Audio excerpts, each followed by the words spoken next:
తల్లి శవాన్ని ముందుంచుకొని ఓ చిన్నారి భిక్షాటన చేస్తున్న దృశ్యం పలువురిని కలిచివేస్తుంది. ఈ విషయం రాష్ట్ర వ్యాప్తంగా సంచలనం సృష్టించింది. ఉమ్మడి ఆదిలాబాద్ జిల్లా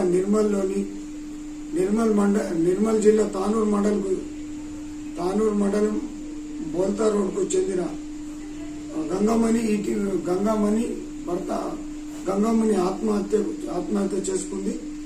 అయితే ఇటీవల ఆమె భర్త మృతి చెందడంతో ఆ మృతిని జీర్ణించుకోలేక ఆమె మనస్తాపానికి గురి చెంది ఆమె సైతం ఆత్మహత్య చేసుకోవడంతో ఎటు పాలుపోని చిన్నారులు అనాథలుగా మారారు.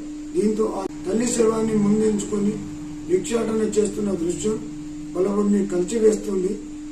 దీనిపై స్పందించిన కొందరు ఆర్థికంగా వారికి ఏదో చేదోడు బాదోడుగా సాయం చేస్తున్నా